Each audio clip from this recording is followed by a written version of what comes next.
Greetings from Rajesh Arora chemistry classes. Myself, Professor Rajesh Arora. For almost 2 decades, I have been teaching for IIT JEE and medical. Several of my students are IITians, some are doctors also. बहुत सारे students ने KVPY का exam pass किया है. They are KVPY scholars. NTSC international junior science olympiad, बहुत सारे students हैं मेरे जिन्होंने क्वालिफाई किया है. And I am now proud to say that बहुत सारे स्टूडेंट्स मेरे ऐसे हैं which have completed doctorate PhD from IISc, Indian Institute of Sciences, Bangalore, Kolkata etcetera. और अभी तो IISc मेरा एक स्टूडेंट है, अभी उसने, Pradyumna Sharma, he is now completed the doctorate from IISc Bangalore. और IISc की रैंकिंग इस वक्त प्राइंस्टन और हार्वर्ड से ऊपर है. तो रियली प्राउड फीलिंग ऑलवेज. एक छोटा सा मेरा परिचय है. आज बच्चों मैं एक छोटा सा लेकिन बड़ा इम्पोर्टेंट टॉपिक आपसे शेयर करने जा रहा हूँ, जिसका वीडियो मैं इस वक्त बना रहा हूँ. और ये आपके IIT kind of competitions like IIT advance, IIT JEE mains या नीट मेडिकल का जो कंपटीशन है आप जानते हैं, एम्स, इस काइंड ऑफ कंपटीशन में ये बहुत ब्रॉड स्पेक्ट्रम में पूछा जाता है. खासकर इस पर एक्सक्लूसिव क्वेश्चन भी आ सकता है और कई बार A से B, B से C, C से D काइंड ऑफ क्वेश्चंस में ही बीच बीच में रख दिया जाता है. And that is oxidation and reduction, the redox reactions. Organic chemistry में अगर हम देखें तो हमारी ऑक्सीडेशन रिडक्शंस की रिएक्शंस भरी पड़ी हैं. Apart from their conceptual aspects, that is their mechanism, वो तो चलिए कॉन्सेप्चुअल एस्पेक्ट है, उसका तो जानकारी हमें ज़रूरी है. ज़्यादातर जो क्वेश्चंस हैं वो सेवरल जो ऑक्सीडेंट्स हैं, सेवरल रिडक्टेंट्स हैं, उस पर डायरेक्टली बेस्ड आते हैं. तो आज उस पर एक छोटा सा वीडियो, एक छोटा सी सीरीज़ में बनाने जा रहा हूं और आपको कुछ सिंपल तरीके से मैं डेमोन्स्ट्रेट करूंगा कि इनको हम कुछ निमोनिक्स, कुछ सिंपल मेमोरी एड्स के थ्रू कैसे याद कर सकते हैं. एंड अपार्ट फ्रॉम दिस, क्योंकि पहले याद करना बहुत हैंडी रहेगा, मैक्सिमम क्वेश्चंस जो कि इस पर डायरेक्टली बेस्ड आएंगे तो हम उन्हें मैक्सिमम क्वेश्चंस को अटेम्प्ट कर सकते हैं. Of course I will give you the some good idea of the mechanism also, और डिटेल mechanism of course मैं क्लास में, ऑफलाइन क्लास में डिस्कस करता हूँ. तो आज जो मैं टॉपिक बच्चों स्टार्ट करने जा रहा हूँ दैट इज रिडक्शन. और ये जो बेहतरीन लाइन जिससे मैं शुरू करता हूँ इस रिडक्शन को, it is Leo the line said गर. जरा गर लाइन जैसी आनी चाहिए. तो Leo the line said GER. GER, LEO loss electron oxidation, gain electron reduction. Overall अगर हम देखें तो ऑक्सीजन से रिलेटेड है ऑक्सीडेशन रिडक्शन. ऑक्सीजन का जुड़ना, ऑक्सीजन का निकलना, हाइड्रोजन का जुड़ना, हाइड्रोजन का निकलना, ऑक्सीडेशन नंबर का घटना, ऑक्सीडेशन नंबर का बढ़ना, इलेक्ट्रॉन का गेन करना और इलेक्ट्रॉन का रिलीज होना. Of course this is related to oxidation and reduction. कुछ इजी निमोनिक्स जो आज मैंने यहाँ पर बोर्ड पर पहले से लिख लिए हैं, ये बहुत ही हैंडी निमोनिक रहेंगे जो इक्वेशंस मैंने यहाँ पे लिखी हुई हैं, जिसका कि आइडिया मैं आपको देने जा रहा हूँ. ये तो बड़ा छोटा सा निमोनिक है. जहाँ तक इलेक्ट्रॉन की गिव एंड टेक की बात है तो याद कर लीजिए, इलेक्ट्रॉन अगर लूज करती है कोई species then the process is oxidation, and if someone gains electron then it is reduction. तो अगर आप इसके अंदर देखें, इस जो हमारी शीट है रेजोनेंस की, जिसमें हमारे सामने रिडक्शन में there are several important reductants like catalytic reduction, जिसमें heterogeneous catalysis, homogeneous catalysis, then its order, इसका रिलेशन आ जाता है. इसके अलावा हमारा लिंडलार कैटलिस्ट है. Then we have got Rosenmund's catalyst. ये बड़े इंपॉर्टेंट कैटलिस्ट हैं जो कि एक सिलेक्टिव रिडक्शन कराते हैं. मेटल प्रोटॉन एसिड रिडक्शन आ जाता है. बर्च रिडक्शन आ जाता है, जिसका एक बहुत ही बेहतरीन variant Australian chemist mister Birch ने बेंजीन के रिलेशन में बताया था, तो वो उसका डिस्कशन हम करेंगे. Then we have got Bouveault Blanc reduction, then Stephens reduction, जिसमें कि हमारा DIBAL H, diisobutyl aluminium hydride reducing agent का बड़ा इंपॉर्टेंट यूज़ आता है. Then we have got Clemmensen reduction, जिसके और इससे जो रिलेटेड हैं बच्चों, it is Wolff Kishner reduction and HI red phosphorus. ये मैं रिडक्शन के पहले पार्ट में कवर करूँगा. Then we have got metal hydrides reduction, बहुत इंपॉर्टेंट है, जिसमें से लगभग हर साल सवाल लिथियम एल्युमिनियम हाइड्राइड और सोडियम बोरोहाइड्राइड पर आता है हर साल. वेरी इंपॉर्टेंट रिड्यूसिंग एजेंट, और इन्हीं का एक और वेरिएंट है डाइबाल एच. तो इसका रिडक्शन मैं इसका जो डिस्कशन है वो मैं सेकंड पार्ट में करूँगा, रिडक्शन सेकंड में. और ऑफ कोर्स इसी का एक और इसी एक्सटेंशन में अगर मैं कहूँ तो MPV रिडक्शन का डिस्कशन हम करेंगे, दैट इज़ मिरविन पॉन्डोर्फ वर्ली रिडक्शन का फर्दर डिस्कशन यहाँ पर आएगा. तो इस तरीके से ये जो रिडक्शन का पार्ट है, जो मैंने वेरियस जो रिड्यूसिंग एजेंट्स हैं जिनका मैंने डिस्कशन किया और इनका किस तरीके से रिडक्शन होगा, कैसे हम उसको सिंपल तरीके से याद कर सकते हैं, and also the mechanism operating in them, उसका क्या किस तरीके से उसको हम वर्कआउट कर सकते हैं, वो सारे का सारा आइडिया मैं आपको ये 2-3 रिडक्शन के पार्ट्स में दूंगा. तो बच्चों ये एक कहना चाहिए मास्टर स्ट्रोक आपके सामने लिखा हुआ है याद करने के बेसिस पर अगर मैं कहूँ, यानी कि जितने मैंने अभी मेजर तौर पे जो रिड्यूसिंग एजेंट्स रिडक्टेंट्स की बात करी है, और ये जो प्रोसेसेस इससे रिलेटेड हैं इनकी जो मैंने बात करी है, ये सारे प्रोसेसेस में अगर आप देखें तो एक बहुत बड़ा याद करने का जो डिफरेंट टेबल्स बनी हुई हैं, बहुत सारी टेबल्स हो जाती हैं. देयर आर सेवरल ग्रुप्स जिसको कि हम रिड्यूसिंग एजेंट्स हैं. इसके अलावा एक और बड़ा इंपॉर्टेंट डिस्कशन आता है, that is chemo selective reducing agents का, उसका भी मैं आइडिया दूंगा यहीं पर. तो अगर हम वेरियस रिडक्टेंट्स की बात करें और रिडक्शन के प्रोसेसेस की बात करें बच्चों, तो हम ये देखते हैं कि कई सारे जो ग्रुप्स हैं, कौन रिड्यूसिंग एजेंट किसको रिड्यूस करेगा, तो कई सारी टेबल बन जाती हैं, और इस तरीके से एक याद करने का थोड़ा सा लंबा प्रोसेस हो जाता है.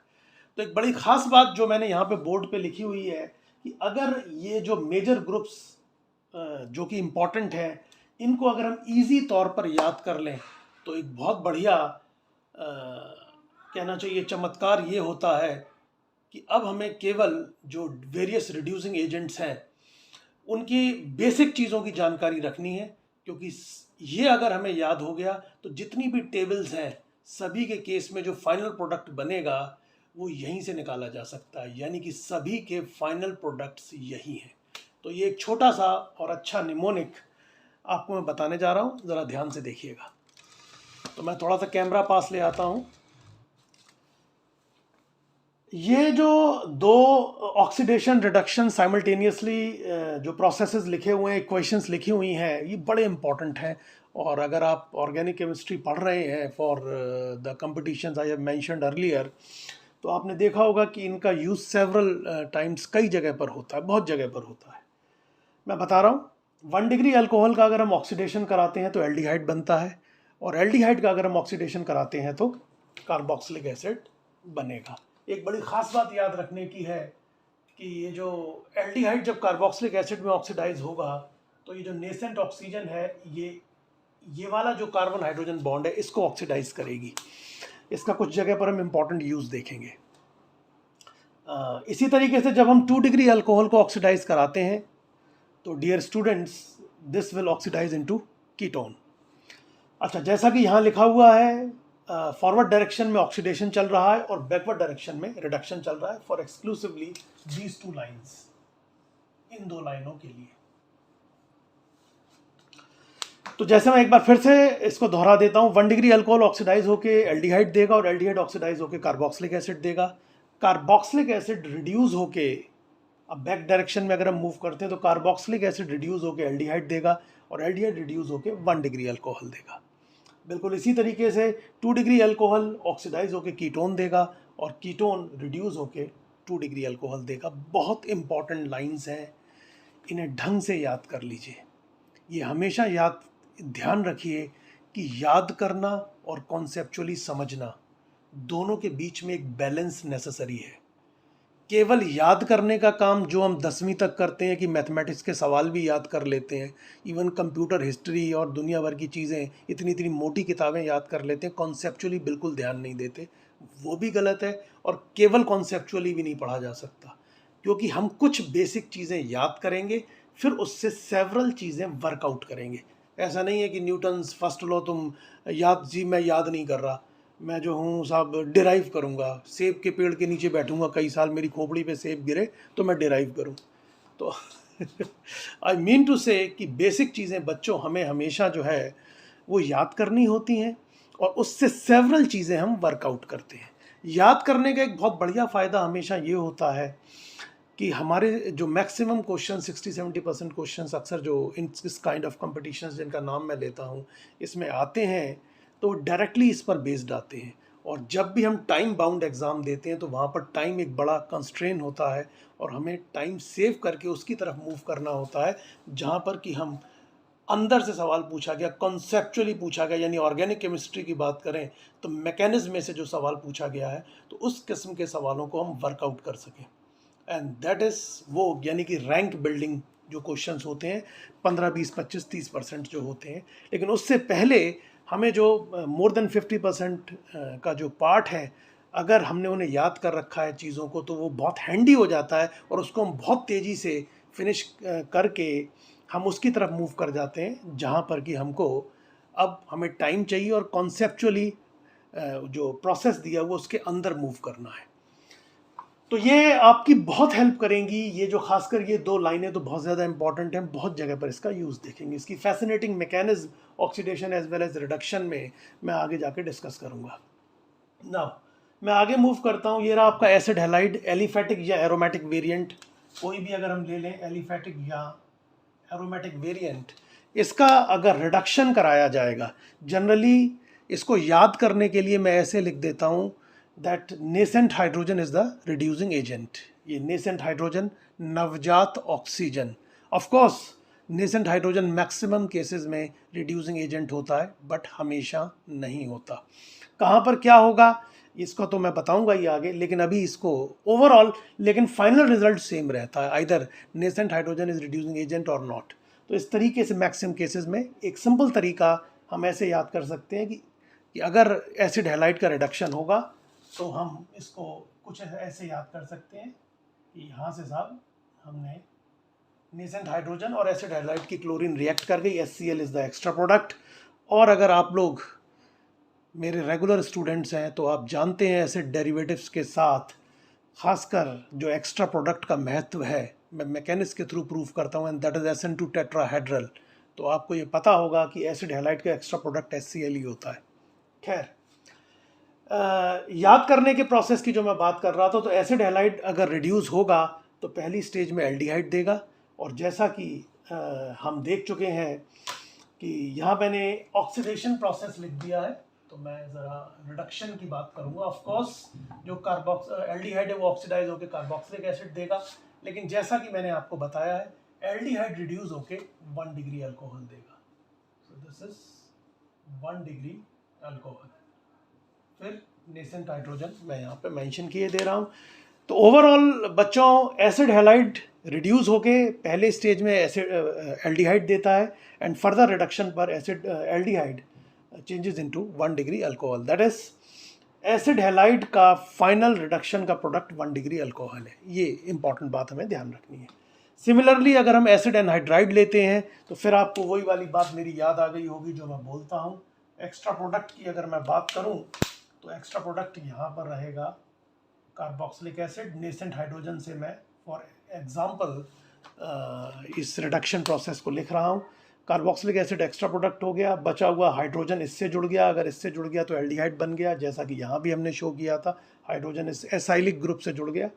ये याद करने का तरीका है। और एल्डिहाइड रिड्यूस होकर 1 डिग्री अल्कोहल दे देता है, ये बात हमें ध्यान कर लेनी है। एस्टर का अगर मैं रिडक्शन कराऊंगा, अगेन आपको एसिड डेरिवेटिव्स में कहानी वो याद आ गई होगी। यहाँ पर जो एक्स्ट्रा प्रोडक्ट है दैट इज अल्कोहल, और जो सेवरल टाइम्स आप क्लास में मेरे मुंह से सुनते हैं, and the fascinating chemistry behind the acid derivatives, the SN2 tetrahedral mechanism, nucleophilic substitution. याद करने के प्रोसेस से मैं कहूँ तो let nascent hydrogen be the reducing agent, यहाँ से एक्स्ट्रा प्रोडक्ट अल्कोहल निकल गया और ये बन गया एल्डिहाइड, और एल्डिहाइड रिड्यूस होके अगेन 1 डिग्री अल्कोहल देगा। तो बच्चों, कहने का मतलब है कार्बोक्सिलिक एसिड और इसके 3 derivatives, halide acid anhydride and ester, ये सभी चारों रिड्यूस होके 1 डिग्री अल्कोहल दे देते हैं। ख़ास बात जो बहुत याद रखनी है, जिसमें आकर मैकेनिज्म चेंज हो जाती है, अगर मैं मैकेनिज्म की बात करूं तो इसको याद कैसे किया जा सकता है, वो केस है आपका एमाइड का। एमाइड में 4H से रिडक्शन होगा, 4 नेसेंट हाइड्रोजन। इसको आप याद ऐसे कर सकते हो कि 2H.2H आपने लिख दिया और यहाँ से हमने जो है वाटर मॉलिक्यूल को एलिमिनेट कर दिया। इस तरीके से ये H2O अलग हो गया, 2H यहाँ पे जुड़ गए, ये याद करने का तरीका है, और हमें मिल गया 1 degree amine from 1 degree amide. Now we very well know कि अगर यहाँ पर हाइड्रोजन की जगह एल्काइल ग्रुप्स होंगे तो we have got 2 degree and 3 degree amides. In that case यहाँ पर अमीन भी 1 डिग्री एंड 2 डिग्री अमीन बनेगी।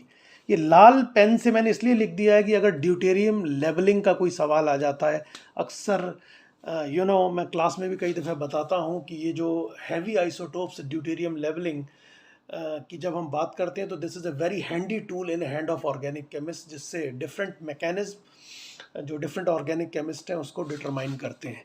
तो उनके लिए तो ये एक इम्पॉर्टेंट टूल है, लेकिन तुम्हारे लिए ये एक इम्पॉर्टेंट सवाल बन जाता है कि अगर कोई रिड्यूसिंग एजेंट में अगर हाइड्रोजन की जगह ड्यूटीरियम है तो आपको, जैसे उन्होंने दे दिया लिथियम एल्युमिनियम हाइड्राइड की जगह लिथियम एल्युमिनियम ड्यूटेराइट, तो हमें पता होना चाहिए कि वो जो 4 ड्यूटीरियम यहाँ पर रखे होंगे तो इस जगह पर D2 आएगा। तो जो आइसोटोपिक लेबलिंग के सवाल हैं वो भी कई बार बड़े इंपॉर्टेंट हो जाते हैं, तो उसका कुछ मैंने आइडिया दिया है यहाँ पे। अकॉर्डिंगली मैं आगे चलता हूँ। ये तो carboxylic acid and it's derivatives का रिडक्शन हो गया। ये बात ध्यान रखिएगा, 2 डिग्री या 3 डिग्री एमाइड से इस जगह पर हमें 2 डिग्री या 3 डिग्री अमीन मिलेगा। साइनाइड्स के रिडक्शन की बात करें, मेंडियस रिएक्शन कई बार उसको कहते हैं, यस मेंडियस रिएक्शन। ओवरऑल 4H से रिडक्शन होता है, 2 पाई बॉन्ड है, सिंपल एडिशन रिएक्शन की कहानी है, which is the general. Sorry, मैं इसको थोड़ा सा इधर घुमा देता हूँ, मैं फिर से अपनी बात को रिपीट कर देता हूँ। साइनाइड्स के रिडक्शन की अगर मैं बात करूँ तो 4H से रिडक्शन होगा, 2 पाई बॉन्ड हमें क्लियरली नज़र आ रहे हैं, and the characteristic reaction of we very well know this, the pi bond, double bond और triple bond is addition reaction. तो अगर हम सिंपल वर्ड्स में कहें तो 2H यहाँ पे जुड़ जाएंगे, एक H यहाँ जुड़ेगा, एक H यहाँ जुड़ेगा, और हमको पहली स्टेज में इमिन मिल जाएगा, IMINE इमिन, जो कि फर्दर अगर स्ट्रॉन्ग रिड्यूसिंग एजेंट है तो इमिन पर भी 2H से रिडक्शन होगा, and finally the product is 1 degree Amin. Isocyanide के रिडक्शन की मैं बात करूं तो इसको हम ऐसे याद कर सकते हैं, लाइक 4H से रिडक्शन हो रहा है तो H.3H, H आप इस जगह जोड़ दीजिए और 3H को आप इस जगह जोड़ दीजिए, and this is a very good mnemonic. And finally जब आप ऐसा करेंगे तो यू विल सी कि the final reduced product is 2 degree amine. तो आइसोसाइनाइड रिड्यूस होकर 2 डिग्री अमीन देगा। अकॉर्डिंगली NO2 ग्रुप जब रिड्यूस होता है, कंप्लीट रिडक्शन होता है, we have got a strong reducing agent to reduce aliphatic और एरोमेटिक नाइट्रो वेरिएंट, तो finally the product is 1 degree aliphatic और एरोमेटिक अमीन। ठीक है साहब, लाइक एरोमेटिक अमीन एनिलीन। वैसे इसमें 2 रिड्यूसिंग स्टेजेस और आती हैं, बट उसका डिस्कशन मैं किसी और वीडियो में करूँगा कि अगर थोड़ा सा माइल्ड रिड्यूसिंग एजेंट है तो पहली स्टेज में nitroso group, then substituted hydroxyl amine, and finally 1 degree amine is the final reduced product. तो ये बच्चों आपके सामने मैंने एक छोटा सा निमोनिक लिखा है, ये आपके 8-10 रिडक्शन के प्रोसेसेस है और हाईली इंपॉर्टेंट है। मैं कैमरा थोड़े से पीछे कर रहा हूँ। तो इस तरीके से अगर मैं कहूँ बच्चों तो ये लाइनें अगर आप ढंग से याद कर लेते हैं तो आगे आप देखेंगे जिस तरीके से हमारी शीट डिज़ाइंड है, मैक्सिमम रिडक्शन के फाइनल जो प्रोडक्ट्स हैं वो यहाँ पर आपको कवर होते हुए नजर आ जाएंगे। चलिए, अब this is the first part of reduction. आगे मैं इसका नेक्स्ट पार्ट लेकर आऊँगा और आगे जो मैंने आज समझाया है उसको हम वहाँ पर जो different reducing agents and the reductants की मैंने बात करी थी वहाँ पर एप्लीकेबल होता हुआ हम देखेंगे। Thank you, God bless you, all the very best, thank you.